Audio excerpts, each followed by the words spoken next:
Daniel 3:4.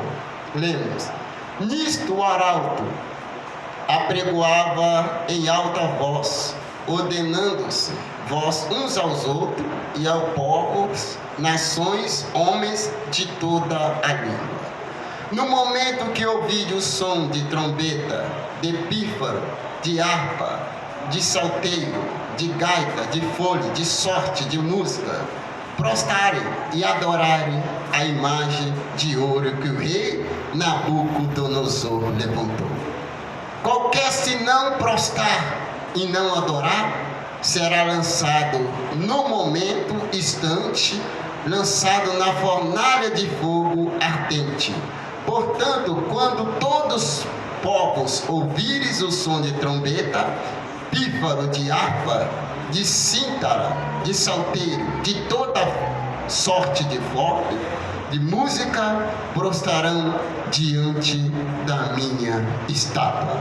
Glória a Deus. Diga assim comigo: Senhor Jesus, fala conosco nessa noite, através, Senhor, da tua palavra. Vamos orar ao Senhor. Senhor Deus e Pai, nesta noite, Senhor, venha, meu Pai, falar através da tua palavra, que nós venhamos, Senhor, receber a tua palavra na direção, Senhor, do teu Espírito Santo, que não podemos, meu Pai, tomar iniciativa, meu Deus, ou decisões próprias, meu Pai, mas na direção do teu Espírito Santo, que todos saiam nesta noite edificados, Senhor, pela palavra, porque a tua palavra diz, meu Deus, santificai-os na verdade, porque a minha palavra é a verdade. Que todos recebam da parte do Senhor nesta noite, do teu Espírito Santo, em nome do Senhor Jesus Cristo. Amém. A igreja senta-se e bate as palmas para Jesus. Mais palmas para Jesus. Todos vocês conhecem essa história, este relato bíblico.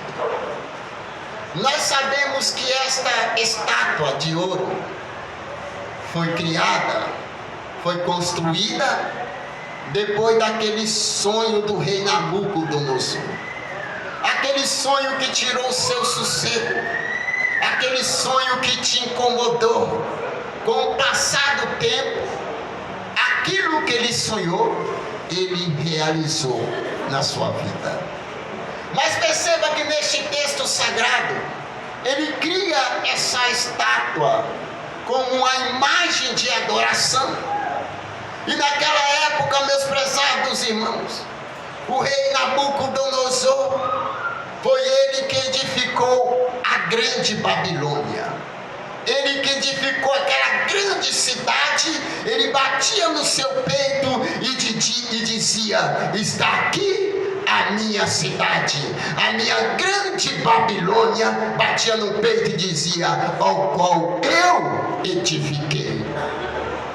Até aí então tá bom, enquanto ele não tocava nos ungidos do Senhor, enquanto ele não desafiava a Deus com seus planos maquiavel, com seus desejos alucinados pela embriaguez da cegueira espiritual tomada pelo pecado.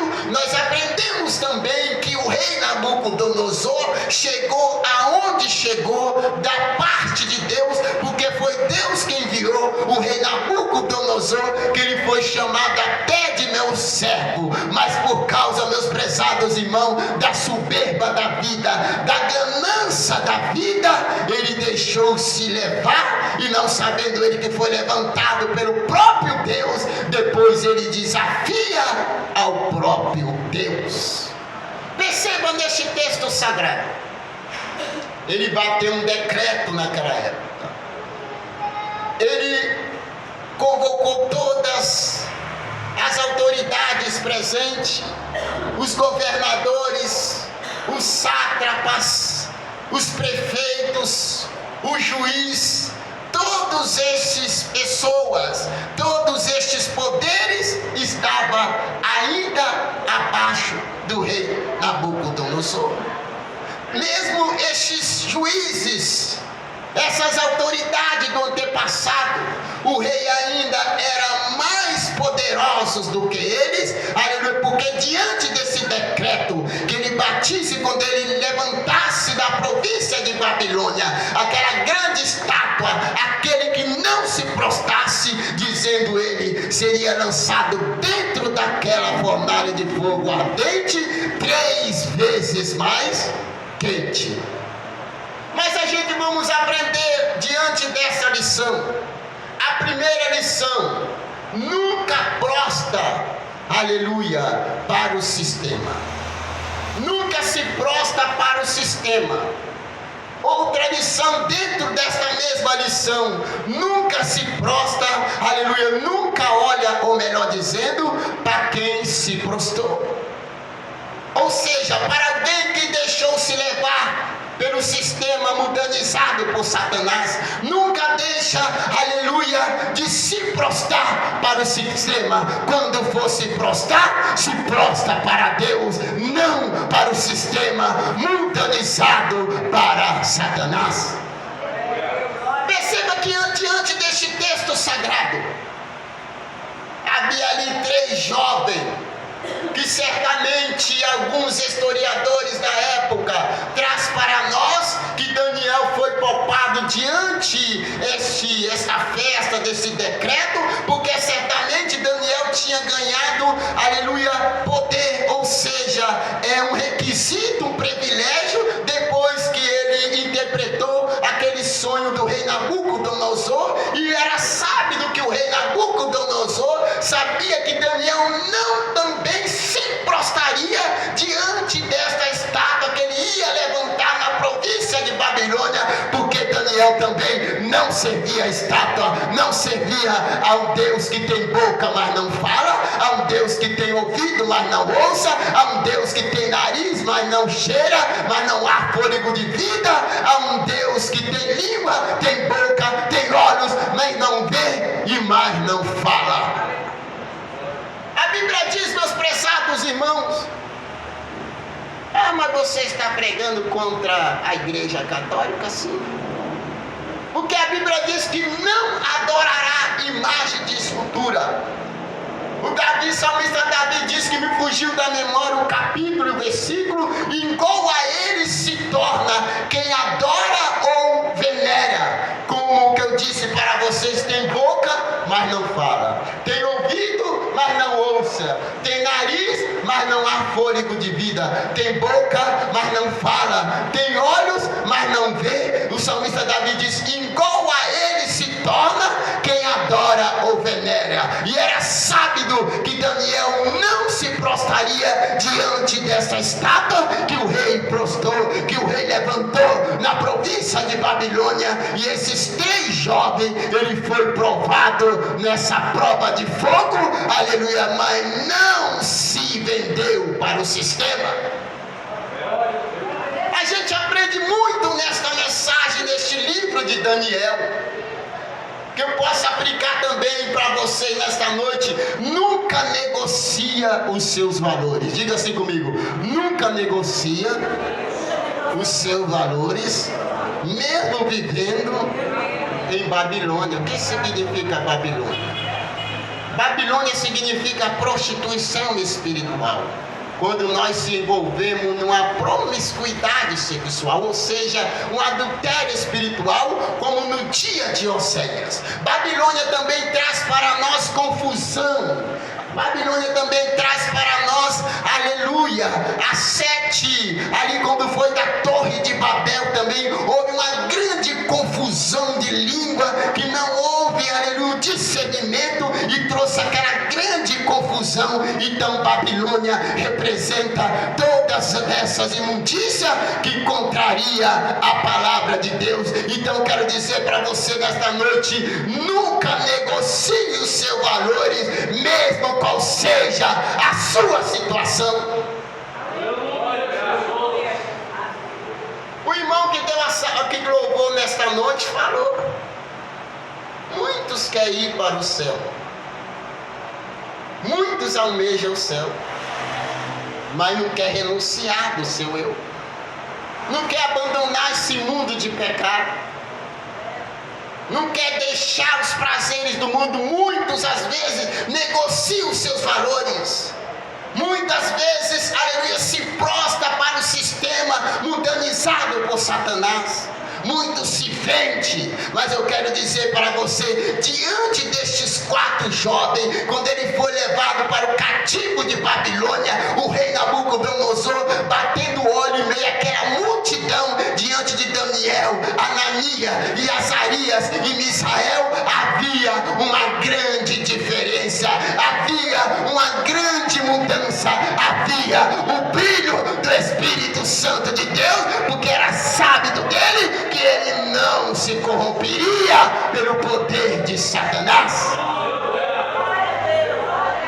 A gente aprende também nesta mensagem que nem mesmo a nossa fidelidade é capaz de nos livrar do problema. Ao contrário, ela vai te colocar no problema. E quando você estiver no problema, a sua fidelidade vai te livrá-lo do problema. Aprendemos neste texto sagrado que você nunca olhe para quem se prostrou. Olhe para quem sempre está de pé. Porque diante daquela multidão, que aquela estátua na hora da província foi levantado, aleluia, foi visto só quem estava o quê? De pé. E Paulo diz em 2 Coríntios capítulo 10, versículo 12, diz: aquele que está de pé, cuide para que não caia. Então você nunca pode aleluia, tirar uma base de quem se prostrou. Você tira de quem está de pé, aleluia. Espelha por sempre que está de pé, porque sempre quem está de pé vai estar orando por você, vai intercedendo por você, vai estar orando por essa nação, vai estar aqui na igreja intercedendo. Nunca baseia a sua vida com quem caiu, com quem se prostrou para o sistema. Naquele momento, meus prezados irmãos, a Bíblia diz que quando o rei Nabucodonosor bateu este decreto, que todas aquelas autoridades e todas as pessoas que ouvissem esse som e não se prostrasse diante dessa estátua, seria lançado dentro da fornalha de fogo ardente. Havia ali esses 3 jovens, que quando levantou essa estátua, que quando tocou este som, havia ali os sucessores do rei Nabucodonosor. Quando passou, olhou e viu só os 3 de pé. Que os 3 também trazem o significado para nós: Pai, Filho e Espírito Santo. Como eu disse para vocês, só recapitulando, porque a repetição faz parte de um discurso ou da mensagem. Aonde estava Daniel? Por que Daniel foi poupado desse evento? Alguns historiadores, como eu disse para você, diz que o rei Nabucodonosor era sábio que Daniel também não se prostrava, porque ele tinha interpretado o sonho dessa própria estátua. E ele sabia que Daniel era fiel a Deus, era um servo do Deus Altíssimo. Diante desta interpretação, nós aprendemos que Daniel teve um privilégio diante do rei. Até então o rei não acreditaria naqueles 3, ele via a diferença. Mas para essa diferença, essa fidelidade ser constatada na vida daqueles 3, foi preciso o rei colocar eles também, incluir eles também no meio deste evento. Mas era sabendo que eles não se prostrariam. E quando ouviu o som, aquele sucessor Arioque passou e viu os 3 em pé. E disse para o rei: ó rei, aqueles 3 jovens que o Senhor trouxe lá do cativo de Judá, de Israel, eles fizeram, rei, acaso da sua estátua. E o Senhor tinha batido o decreto: quem não se prostrasse seria lançado dentro da fornalha de fogo. E eles fizeram caso, rei. O rei disse a Nabucodonosor: traz eles até mim, introduz eles até mim.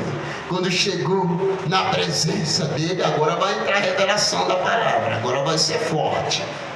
Quando chegando diante o rei Nabucodonosor, aqueles 3 jovens, simples, aleluia, mas cheios do Espírito Santo de Deus. Porque Tiago capítulo 4, versículo 6 diz que Deus resiste ao soberbo. Deus tinha dado a oportunidade ao rei Nabucodonosor até este presente momento, porque o rei foi levantado da parte de Deus, o rei foi enviado da parte de Deus para executar o juízo, mas com tanto privilégio que Deus tinha dado àquele rei, que foi da parte de Deus, ele deixou a soberba subir para a tua cabeça. Até este momento, quando chegou na frente, aleluia, do rei, ele disse: é a verdade, Sadraque e Mesaque e Abednego, Misael, Ananias e Azarias, que vocês não prostrou da minha estátua? Sim, rei. Fizeram em causa da minha estátua? Sim, rei. Eu vou mandar tocar de novo. Se vocês não prostrar da minha estátua, perceba, até aí tá bom, agora veja o perigo. Se vocês não prostrar para a minha estátua, eu vou lançar vocês dentro da fornalha de fogo ardente, e eu quero ver que o Deus de vocês vão livrar da fornalha. Está vendo o perigo? Quem pode contra Deus? A palavra do Senhor diz em Tiago capítulo 1, versículo 13, que Deus não pode ser tentado pelo mal, e a ninguém ele tenta. E naquele momento, aquele rei que vinha da parte de Deus afronta o Deus, dizendo: eu quero ver que o Deus de vocês vai te livrar desta fornalha de fogo ardente. Teve um deles que teve a autoridade divina de Deus, criou a coragem e disse: ó rei, enquanto isso, aleluia, eu não tenho nada a te dizer, mas eu vou dizer, rei, que o nosso Deus livrará da fornalha de fogo e livrará da tua mão, ó rei. Aleluia. Agora eu pergunto à igreja: cadê a autoridade da igreja? Deus é o mesmo de hoje e de eternamente. Cadê a autoridade da igreja? Por que se prostrar para o sistema mundanizado por Satanás? Por que se vender para o sistema corrompido por Satanás? A Bíblia diz em 1 de João capítulo 2, versículo 17: não amei o mundo, nem o que há no mundo, porque quem ama o mundo, o amor do Pai não está nele. Esses 3 jovens foram poupados daquela estátua ardente, porque ele tinha um amor a Deus, ele servia a Deus em espírito e em verdade. E nesta noite ele procura aquele verdadeiro adorador que adora ele em espírito e em verdade. Aleluia.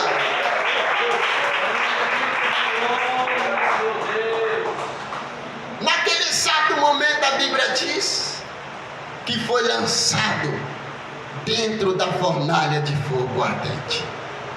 E dentro dessa lição nós vamos aprender: é melhor estar dentro da fornalha de fogo, aleluia, com o 4º homem que ele contemplou, do que estar fora da fornalha de fogo com o rei Nabucodonosor. Eu vou repetir para vocês, ó. É melhor estar dentro da fornalha de fogo com o 4º homem que o rei contempla dentro do fogo, do que estar fora do fogo da fornalha e fora junto com o rei Nabucodonosor.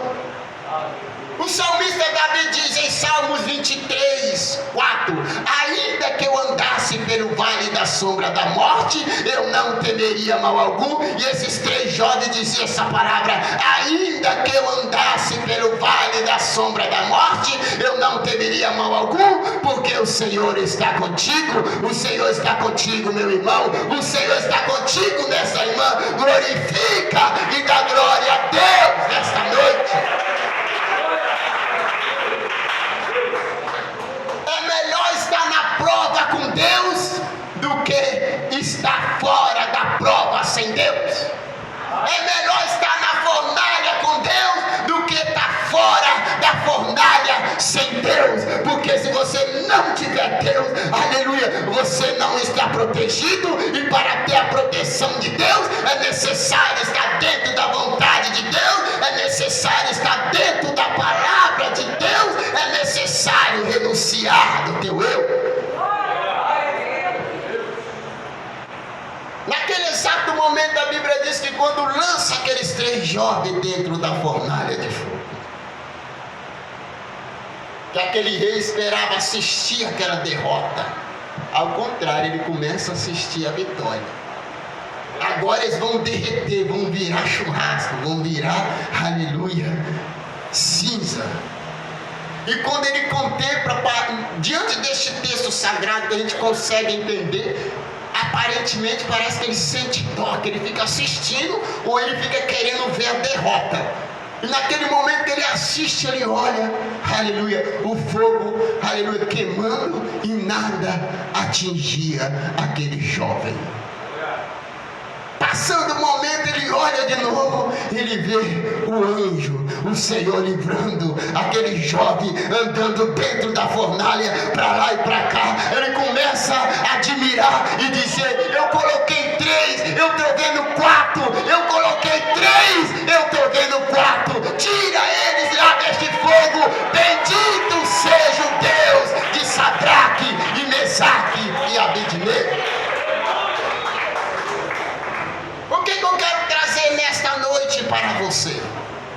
Se você tem algo agarrado, algo que não sai, algo que aparentemente acabou para você, algo na sua vida que está agarrado, eu quero dizer nesta noite: entra na fornalha de fogo e creia que diante desta fornalha, diante da dificuldade, é melhor estar na prova com Deus, porque quando Deus resolve te abençoar, não há ninguém que possa impedir.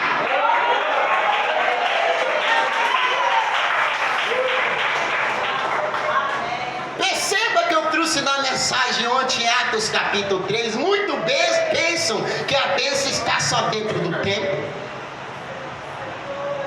Muitos acham que a bênção está só dentro do templo. Aquele homem estava excluído da sociedade, aquele homem estava em uma das piores posições, pedindo esmola na porta daquele templo. Ele era excluído, ele estava fora da bênção. Ao contrário, Deus sempre vai usar pessoa para levar a bênção a você.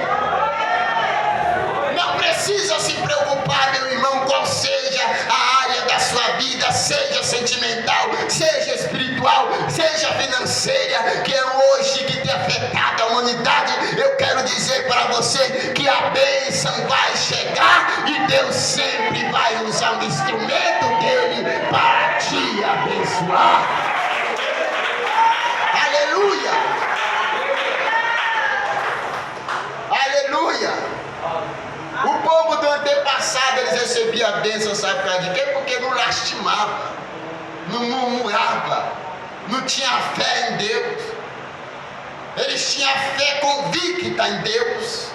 Diante deste relato bíblico nesta noite, Sadraque, Mesaque e Abednego poderia se vender, poderia se prostrar. Mas como o Senhor disse para Satanás no monte da tentação: vai, Satanás, somente a Deus adorará e a Ele servirá. Você tem livre escolha de escolher. Mas perceba que dentro da sua escolha, aleluia, você tem que adorar um só. Não dá para você adorar a outro Deus. Não dá para você viver em duplo sentido ou duplo ânimo. Porque se você adora o outro Deus, você aborrece o nosso Deus Criador. Mas se você tem uma fé conviva em Deus, uma fé convicta em Deus, uma adoração sincera em Deus, uma adoração verdadeira em Deus, aleluia, diante da prova, Ele vai te colocar na prova, mas Ele vai te provar na prova. Quando você estiver na prova, Ele vai dar o sinal da sua vitória. E não se culpe, que eu quero dizer para o sistema mundanizado por Satanás. Não se culpe para a dificuldade hoje na sua vida. Não se culpe pelos prazeres desta vida. Não deixe se levar pelos prazeres desta vida. É melhor estar sofrendo com o Senhor do que estar livre sem Ele. Porque quem tem Jesus tem tudo, e quem tem Ele também tem a vitória. Toma posse nesta noite. A igreja bate palmas para Jesus. Que Deus abençoe a todos, em nome do Senhor Jesus Cristo. Mais palma para Jesus.